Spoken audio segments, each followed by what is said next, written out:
all the information pertaining to practices and philosophies of the society. Hence, preserving the language is our primary duty. It is our duty because culture gets expressed mostly through language. Language is the link between culture and expression. So, for propagation of culture, language often acts as a bridge. So all languages are important for humanity and no language should be treated as a minor language. In India, we have 22 languages recognized under the 8th schedule of the Constitution, and there are hundreds of languages that are not recognized under the schedule, but they are not minor languages in any sense whatsoever. Those who strive to preserve and promote these unrecognized languages needs appreciation and promotion, since it is these scholars who keep the cultures those languages represent alive. Some of these languages are ancient, while some others are of origin during medieval times. Literatures contained in those languages need to be preserved and promoted. Research into the classical and medieval literature is the most challenge in nature. Often, research in the areas of classical and medieval literature focuses excessively on some iconic figures of history or some canonical texts or reputed literary creations. Research into the unknown text or into unknown facets of languages and literature needs to be encouraged, as preservation and promotion of language and literature are important. These are some of the reasons why Sahitya Akademi instituted Bhasha Samman in 1996 to present awards to outstanding research into classical and medieval literature across various regions of the country, and also for meritorious work to preserve, promote and enrich the unrecognized languages of the country. Till date, Academy has presented Bhasha Samman in these two categories to 113 scholars. Today, Bhasha Samman will be presented by the President Sahitya Akademi to 8 scholars, and with the total Bhasha Samman recipients will be 121 scholars. With these few words, I am glad to welcome all of you once again for this ceremony to present Bhasha Samman. Now I request President Sahitya Akademi Sri Madhav Kaushik ji to address this august gathering.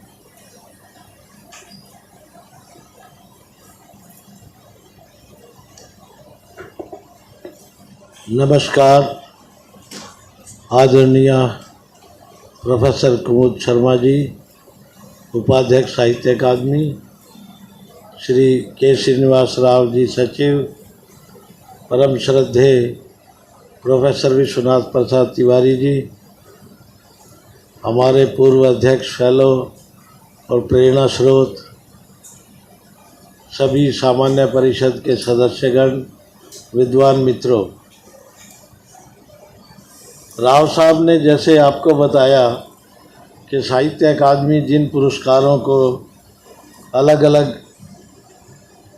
Categories के हैं, हमारे पास बाल साहित्य है, युवा साहित्य है, अनुवाद पुरस्कार है, बड़ा पुरस्कार है समकालीन लेखन पे, भाषा सम्मान को जब हम आयोजित करते हैं तो उस दिन एक खास किस्म की मन में भावना भी होती है। ये वो भाषाएं हैं जिन्हें हम कह सकते हैं कि हमारी संस्कृति के काल पात्र हैं। इन भाषाओं में पूरी भारतीय मनीषा, भारतीय मेधा, हमारी जीवन शैली जैसी भी है, रीति रिवाज, तीज त्यौहार, सब कुछ इन काल पात्रों में जमा है। और ये सुरक्षित इसीलिए हैं क्योंकि ये काल पात्र इतने अधिक शक्तिशाली हैं, इन पे समय और स्थान का कोई प्रभाव नहीं पड़ता, इसीलिए उनका साहित्य कालजयी साहित्य कहलाता है। ये वो कालजयी साहित्य है जो वाचिक परंपरा से हम तक पहुंचा है। मिट्टी की इसमें खुशबू भी है, जीवन की खुशबू भी है। और सच बात तो ये है कि यदि मानवतावाद का असली रूप आपने कहीं देखना है तो भारतीय मध्यकालीन और भक्ति काल में ही देखा जा सकता है। और एक और कमाल की बात यह है, जब हम भारतीय मानसिकता की बात करते हैं, इंडियन साइकी की बात करते हैं, हिंदुस्तान का व्यक्ति चाहे दुनिया में कहीं भी रहता हो, भारत के किसी भी कोने में रहता हो, उसके चिंतन की कुछ एक सूत्र हैं। वो दिस वर्ल्डलीनेस की बजाय दैट वर्ल्डलीनेस की बात करता है। आम आदमी, गरीब आदमी जो कभी गया नहीं स्कूल में, जिसने कागज़ कलम भी नहीं छुआ, वो व्यक्ति जानता है कि ये जो जीवन है, इसकी जो भौतिक शक्तियाँ सब क्षणभंगुर है। उसके लिए वो मिट्टी है। इतनी बड़ी समृद्ध परंपरा वस्तुतः संसार के किसी देश के पास नहीं है, ये हमें मान लेना चाहिए। दूसरी बात यह है कि दक्षिण से लेकर उत्तर तक जितनी ये भाषाएं हैं, अनरिकॉग्नाइज्ड लैंग्वेजेज हैं, बोलियां हैं, इनके अगर आप समझने की कोशिश करेंगे तो आपको लगेगा कि तिरुवल्लुवर ने जो कहा है वही नानक कह के गए थे, वही कबीर ने कहा, वही रामानुज ने कहा। उसकी भाषा चाहे कोई भी हो, उसकी बोली चाहे कोई भी हो। एक नूर ते सब जग उपजया, कौन भले कौन मंदे। आज हम बात करते हैं बहुत सारी चीज़ों की, जो बहुत सारे नए विचारों की बात करते हैं। समझ आता है कि ये सारी चीज़ें जिनको हम ये मान के चल रहे हैं कि आधुनिक युग की देन है, हमारे भक्ति काल के कवियों ने, मध्यकाल के कवियों ने बहुत पहले बता दिया था। मुझे एक छोटी सी बात पूरी संभवतः याद आएगी नहीं। यदि आप समकालीन समाज का आप थोड़ा सा ध्यान से देखें, जितनी समस्याएं हैं, सारी समस्याओं का समाधान, चाहे वो फाइनेंशियल इरेगुलरिटीज़ हैं, जेंडर बायस है, एनवायरमेंटल है, तुलसी की चौपाई की 3 पंक्तियां हैं। मुझे वो पूरी तरह से याद अचानक नहीं आ रही। परहित सरिस धर्म नहीं भाई, पर पीरा सब नहीं अधिमाई। हम धर्म की परिभाषा करते करते मर जाते हैं, लड़ पड़ते हैं, झगड़े हो जाते हैं, हमें समझ नहीं आता धर्म क्या है। तुलसी कहते हैं परहित सरिस धर्म नहीं भाई, पर पीरा सब नहीं अधमाई। जे देखई पर संपत्ति देखी, दुखित होई विपत विषेखी। जननी सम जानहि पर नारी, धन पर आव दुखते दुख बारी।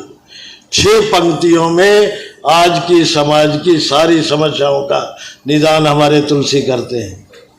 ये भाषा सम्मान में जब हम विद्वानों को आमंत्रित करते हैं तो हमारे मन में एक भाव और उत्पन्न होता है साहित्य अकादमी में कि ये सम्मान हम अपनी परंपरा का कर रहे हैं, अपने उन विद्वानों का कर रहे हैं जो उस परंपरा के पोषक हैं, जिनको आज के युग की सारी दुर्भावना ने दूषित नहीं किया है। वो आज भी उसी संपूर्णता के साथ, उसी समृद्धि के साथ और उसी प्रांजलता के साथ खड़े हुए हैं। आपका सम्मान करके हमें लगता है कि समकालीन जो विद्वेष है, हम उसकी कालिमा से भी दूर होते जा रहे हैं। आपको सम्मानित करके हमें लगता है कि हम अपनी परंपरा के उस गौरव को भी अनुभव कर सकते हैं। आज हमारे समक्ष जो 8 विद्वान हैं, जिन्होंने उस महान परंपरा के लिए काम किया, अपना पूरा जीवन न्यौछावर किया, उनके आशीर्वाद से संभवतः साहित्य अकादमी अपने आगे के कार्यक्रमों में और आगे बढ़ेगी और हम इसी तरह से हर वर्ष भाषा सम्मान के माध्यम से उन विद्वानों तक पहुंच सकेंगे जो विद्वान कभी वो आशा भी नहीं करते। उन्हें कुछ नहीं चाहिए कि उन्हें कोई सम्मानित करे, वो तो स्वयं इतने सम्मानित है, हम सम्मानित भी नहीं कर सकते। इन्हीं शब्दों के साथ आज उत्सव का दिन है, अधिक न बोलते हुए बहुत बहुत आपको शुभकामनाएं, बहुत बहुत आपका अभिनंदन। जय हिंद, नमस्कार।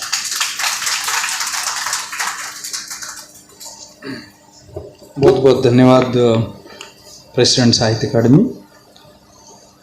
मित्रों, एक्चुअली भाषा सम्मान हर साल दो रीजन ऑफ इंडिया, मतलब कभी मतलब साउथ और नॉर्थ एक साल और ईस्ट और वेस्ट एक साल, इस तरह का हर साल दो क्लासिकल मेडिवल लिटरेचर कैटेगरी में दो लोगों को दिया जाता है। उसके साथ साथ हर साल 4 अनरिकग्नाइज्ड लैंग्वेजेस में दिया जाता है। लेकिन बात यह है कि कोविड के कारण कोई भी अनरिकग्नाइज्ड लैंग्वेजेस में हम भाषा सम्मान देने के पहले उस भाषा की लैंग्वेज कन्वेंशन एक ऑर्गेनाइज करती है। जैसे बुंदेली को देने के पहले बुंदेली भाषा कन्वेंशन, आज तिवा भाषा को दिया जा रहा है, तिवा भाषा की कन्वेंशन हम लोग ने तेजपुर में किया था। इस तरह का उस भाषा की पहला भाषा सम्मेलन करते हैं। उनके बाद उस सम्मेलन में जो जिस तरह से उन लोग पर्चा पढ़ा है, वो क्लास मतलब लेक्सोग्राफर्स कौन है, मैन्युस्क्रिप्ट्स किस तरह से लिखा जा रहा है, बुक्स किस तरह से आ रहा है, किस तरह से रिसर्च हो रही है, इस पूरे चीज़ों को रिपोर्ट करके उसके बाद हमारी लैंग्वेज डेवलपमेंट बोर्ड उस रिपोर्ट को रिव्यू करके उस भाषा को भाषा सम्मान देना है या ना देना है वो लोग डिसाइड करती है। लेकिन उस सम्मेलन को फिजिकल करना आवश्यक है, क्योंकि उस भाषा के लिए भी बहुत ही एक महत्वपूर्ण होती है। पहली बार उस भाषा की भाषा सम्मान हो रही है इसलिए। लेकिन कोविड के कारण हम लोगों ने ज़्यादा भाषाओं का नहीं कर पाया, लेकिन जितना भी पिछले 2-3 सालों का जो बैकलॉग है अभी 23-24 में हम लोग उसको कंप्लीट करेंगे। और मेडिवल क्लासिकल लिटरेचर में भी हर साल दो रीजन को हम देते हैं। और आज हमारे बीच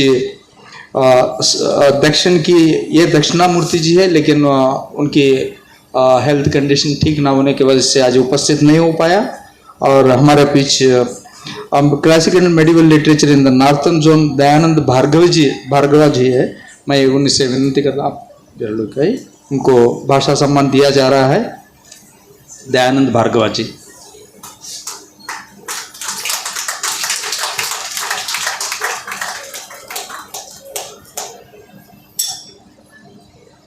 उधर बिठा दीजिए, ऊपर बिठा दीजिए उधर। ठीक है मदन।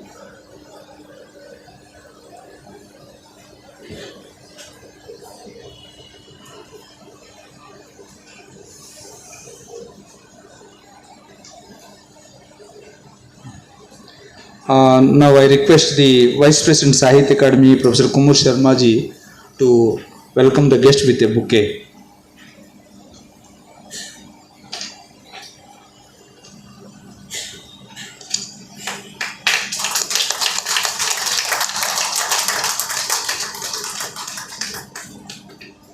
Sir, बैठिए। Dayanand Bhargava was born in 1937 in Delhi. He holds a doctorate degree from Delhi University, Delhi. He knows Hindi, Sanskrit and English. He began writing since 1958 and his first publication, Jaina Ethics, received international recognition. He began his career as a lecturer, Department of Sanskrit, Ramjas College, Delhi. He had worked in various capacities from lecturer to principal, professor, head, department, head, dean, professor emeritus and ex-chairman of Veda Vijnana, J.R. Rajasthan Sanskrit University, Jaipur. He has a passion for the languages, Sanskrit, Hindi and English, and also for technical and traditional debate, that is Shastrata in Sanskrit. In his long and illustrious career, Dayanand Bhargava has 31 research publications to his credit, besides 200 research papers, chief among which are Richa Sahitya, Sankhya Karika, Yukti Deepika Bhashya, Vyamavada, Veda Vijnana Kavyamala, Bhriguvansha, Srimad Bhagavad Gita, Vipula Bhashya, Jain Parampara, Who Am I, Philosophy of Non-Violence, Jain Ethics and Studies in Jaina Agamas. Is the recipient of Acharya Hastimal Prize, Preksha Prize and the highest honor for scholarship of Sanskrit, Certificate of Merit for Sanskrit Scholarship by President of India. Sahitya Academy is happy to confer its Bhasha Samman from Northern region for the year 2019 on Dayanand Bhargava for his outstanding contribution to the field of classical and medieval literature. भाषा सम्मान 1 लाख की राशि होती है जो साहित्य अकादमी पुरस्कार की इक्वलेंसी है।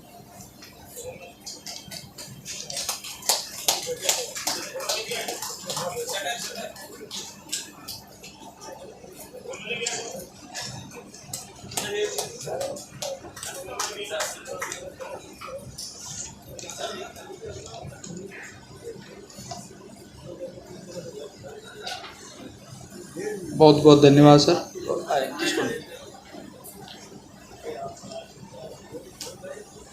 Now I request the Bhasha Samman awardee Dayanand Bhargava ji to say a few words. नहीं बैठ के बोलिए, आप इधर आके बोलना चाहिए। ठीक है।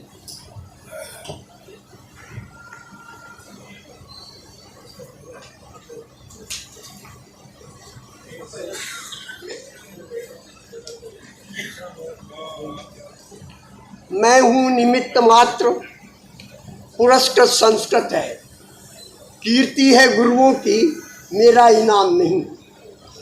मेरा तो नाम सब कृतियों पर मुद्रित है, धन्य वे जिनकी कृतियों पर नाम नहीं। हजारों ग्रंथ हैं सर जिन्होंने अपने लेखक का नाम ही नहीं दिया। मेरा तो नाम है सब कृतियों पर मुद्रित, धन्य वे जिनका कृतियों पर नाम नहीं। ऐशना न कीर्ति की, चिंता न वैभव की, उनकी कृतियों का लग सकता दाम नहीं। दर्शन है चक्षु और श्रुति है श्रोत्रपुट, नासिका है कालिदास, पाणिनीय मुख है, गीता है आत्मा, हृदय है भक्ति भाव, ब्रह्म ज्ञान छोड़ कहीं और नहीं सुख है। संस्कृत पहचान है भारत के गौरव की, आध्यात्मिक शरण बिना दुख ही दुख है। गौतम यदि जगत की धूम से ज्ञान की अग्नि का करते, निर्मल अनुमान नहीं। यदि कणाद कण भुकने रहते और मापते, अणुत्र रेणु का सूक्ष्म परिमाण नहीं। सांख्य यदि पुरुष को कहता न लेप रहित, और त्रिगुण प्रकृति का करता गुणगान नहीं। योग निर्बीज समाधि के द्वारा यदि देता सब क्लेशों का उचित समाधान नहीं। पूर्व मीमांसा यदि कर्म के मर्म की खोल कर ग्रंथियां करती व्याख्यान नहीं। गूंजता न शंकर का जगन मिथ्यात्व घोष, ब्रह्म की सत्यता की होती पहचान नहीं। जैन और बौद्धों का उठता न स्वर विचित्र, नर ही नारायण है अन्य भगवान नहीं। चार वाक दर्शन में सब कुछ है पंचभूत, बिना जिनके टिक सकता भौतिक विज्ञान नहीं। मंथन यूं सत्य के समुद्र का न होता, यदि विबुध जन कर पाते मधुर सुधापान नहीं। कौन याज्ञवल्क्य विषम मृत्यु में अमृत का भार्या मैत्रेयी को वह रहस्य बतलाता। दारा शिको जिसे गंगा जल के समान, शोपन आवर्तक जर्मनी पहुंचाता। होती यदि उपनिषद चेतना न दयानंद, भारत ही नहीं सारा विश्व जड़ रहता। होती यदि उपनिषद चेतना न दयानंद, भारत ही नहीं सारा विश्व जड़ रह जाता। नमस्कार, धन्यवाद।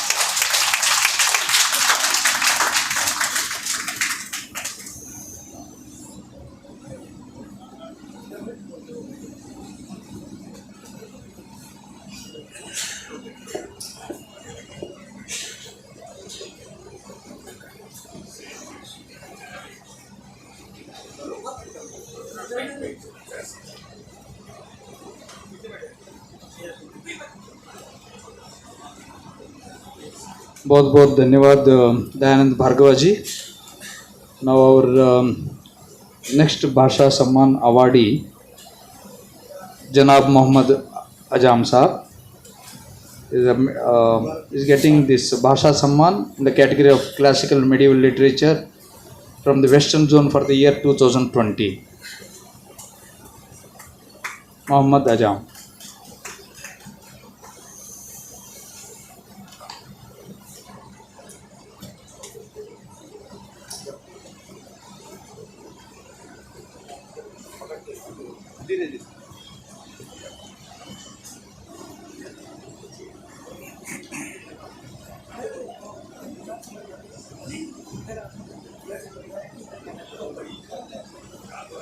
नहीं तो क्या अजान, आप बैठिए सर, बेटा आप खुद तो बैठो सर, बैठिए बैठिए बैठिए, ठीक, बैठिए। Now I request Vice President Sahitya Academy Professor Kumud Sharma ji to present a bouquet to the Bhasha Samman awardee.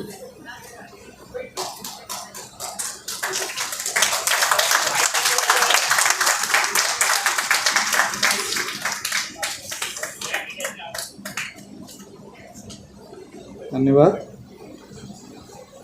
Muhammad Ajam was born in 1937 in Main Dargi, Taluk Akalkot, Solapur, Maharashtra. He holds master degree in Hindi, Urdu and Persian, MA and PhD in Hindi and Urdu as well. He knows Dakhini, Urdu, Hindi, Marathi, Kannada, English, Sanskrit, Prakrit, Apabhransh, Awadhi, Braj and Persian, Arabic and to some extent Telugu. He taught at Ahmednagar College, Ahmednagar, Maharashtra, and was head of Department of Hindi, Urdu and Persian. He is deeply interested in writing in philosophy, philology, linguistics, comparative studies, history, geography, sociology, psychology and psychiatry. Muhammad Ajam has a number of publications to his credit. He has scholarly been writing on religion in general and on Sufism and literature in Dakhini language in particular. Few of his significant publications include Sufivad Ani Talunatmak Dharmasastra, Sufi Tattvadhyanam, Swarup Ani Chintan, and Adamji Padamji, and his writings on religions, Sufism, philosophy have highly been acclaimed. He presided over the 10th All India Muslim Marathi Sahitya Sammelan held in 2013 at Jalgaon, Maharashtra. He is the recipient of a number of prestigious awards, some of which are Padma Bhushan, Bala Saheb Bharde Vaicharik Puraskar, Shreshtatak Paritoshik, and Padma Shri Dr. Vittal Rao V.K. Patil Utkrishta Sahitya Puraskar, Shahir Amar Shaikh Puraskar, Maharashtra State Government Award, Nago Nandapurkar Sahitya Gaurav Puraskar, etc. Sahitya Academy is happy to confer its Bhasha Samman from Western region for the year 2020 on Muhammad Ajam for his outstanding contribution in the field of classical and medieval literature.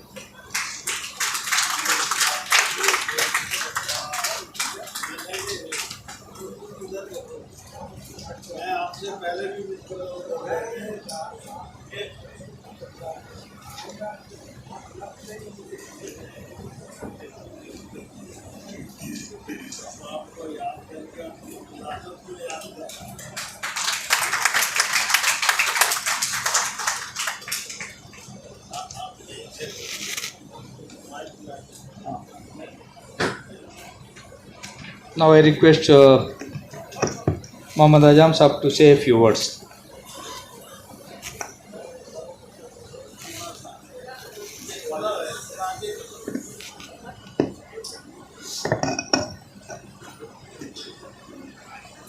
Hello, मैं सर्वप्रथम doctor के श्रीनिवास राव को धन्यवाद देना चाहता हूं कि मेरी सूचना को उन्होंने तुरंत स्वीकृति दी और हम लोगों को 2-2 मिनट, ज़्यादा से ज़्यादा 2 मिनट बोलने की हमको उन्होंने अनुमति दी। इसलिए मैं उनका बहुत बहुत धन्यवाद करता हूं और आभारी हूँ। और उसी तरह से मैं पुनः हमारे नवनिर्वाचित अध्यक्ष डॉक्टर माधव कौशिक जी और उपाध्यक्ष डॉक्टर शर्मा जी, इन दोनों का अभिनंदन भी कर रहा हूँ। खैर, आप जान दीजिए, खाली 2 बातें मैं, क्योंकि मुझे 2 ही मिनट में बोलना, मेरा काम समाप्त करना है। एक तो ये है, देखिए मैं थोड़ा सा विस्मृति हो रही है धीरे धीरे। मैं बोलना चाहता था